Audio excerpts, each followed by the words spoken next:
Imagine sitting in front of your TV, frustrated because your expensive streaming box feels like it's stuck in 2018.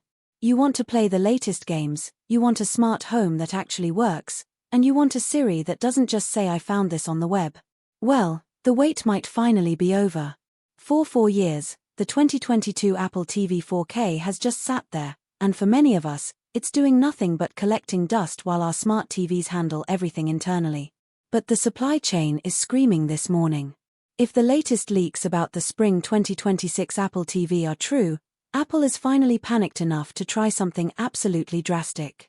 They are reportedly preparing a $99 powerhouse that could change your living room forever. The biggest shocker in this leak is the silicon. Apple is reportedly putting a 3nm A17 Pro chip into this plastic TV box. That is the exact same chip found in the iPhone 15 Pro. Now, stop and think about the physics here for a second.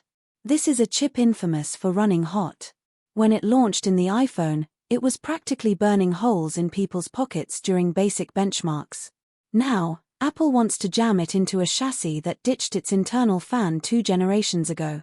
If they don't add active cooling back into this model, they are going to throttle that chip within 10 minutes of any heavy load. But why put such a powerful chip in a streaming puck?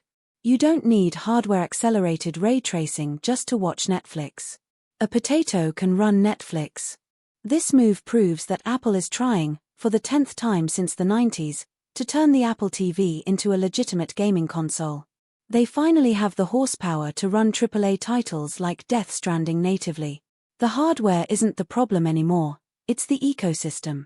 Unless Apple actually buys a major game studio or pays massive money for exclusives, a fast chip just means your settings menu scrolls a little bit smoother. Most of us have never seen anyone actually gaming on an Apple TV in the wild, so we have to wonder if this is just a delusion cooked up in Cupertino. The real story, however, isn't just the processor. It's the networking silicon. Reports indicate Apple is dropping its new in-house N1 chip into this box. This is the exact same Wi-Fi 7, Bluetooth 6, and Thread combo chip debuting in the iPhone 17 lineup. For a decade, Apple has tried to stop paying licensing fees to companies like Broadcom. While they failed with their 5G modems, the N1 chip actually works. It sacrifices some peak speed for incredible efficiency and stability. Using a stationary device like a TV box to test this chip is a brilliant move. Since it's plugged into a wall, battery drain doesn't matter. If the first version of the N1 sucks at power management, no one will even notice. Wi-Fi 7 support is a massive headline for the future of the smart home. Even if you don't have a Wi-Fi 7 router yet, the latency benefits are real. If you are trying to mirror a Vision Pro headset to your TV or use AirPlay, you need massive bandwidth and zero interference. Apple isn't adding this just to load YouTube thumbnails faster. They are building a local, low-latency mesh for the entire Apple ecosystem.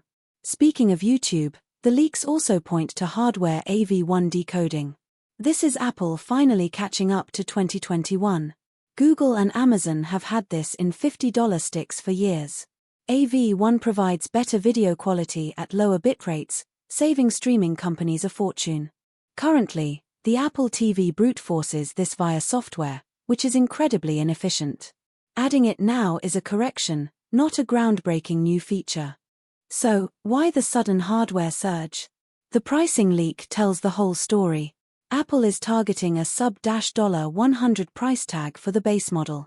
This is the only way they survive against Roku and Fire TV. Charging $130 for a streaming box was always arrogant. At $99 with an A17 Pro inside, Apple is taking a massive hit on the hardware. This is a textbook loss leader. They want to lose money on the physical box just to trap you in their services funnel.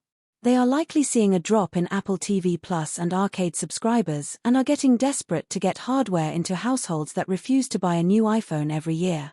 Then we have the software. The delay to 2026 is reportedly tied to tvOS 26.4 and Apple Intelligence. We all know Siri on Apple TV is currently useless. Half the time it just throws an error. Apple is betting that large language models can finally fix his broken interface. The promise is that you can say, Find that sci-fi movie where the guy eats noodles in the rain, and it will actually pull up Blade Runner. But we've heard these promises for a decade. Until we see it work without returning a web search result, we should remain skeptical. There's also the rumor of an integrated camera for FaceTime. While Apple wants this to be a smart home hub, most people don't want a wide-angle lens staring at them while they slouch on the couch eating chips. If you already own a 2021 or 2022 Apple TV 4K, there is no reason to panic. Your current box is fine for 4K streaming and Dolby Vision. But if you are still using an old HD model or the first-gen 4K box with that terrible remote, the 2026 refresh is a massive jump. The A17 Pro ensures you'll get updates until at least 2032, and the Wi-Fi 7 chip future-proofs your home network. In my opinion, this product is a winner simply because of the price drop. It makes it an easy recommendation over a sluggish Fire Stick loaded with ads. Just don't buy into the gaming or AI hype until Apple proves it actually works. If you like the video, subscribe, share the video, and hit the bell icon.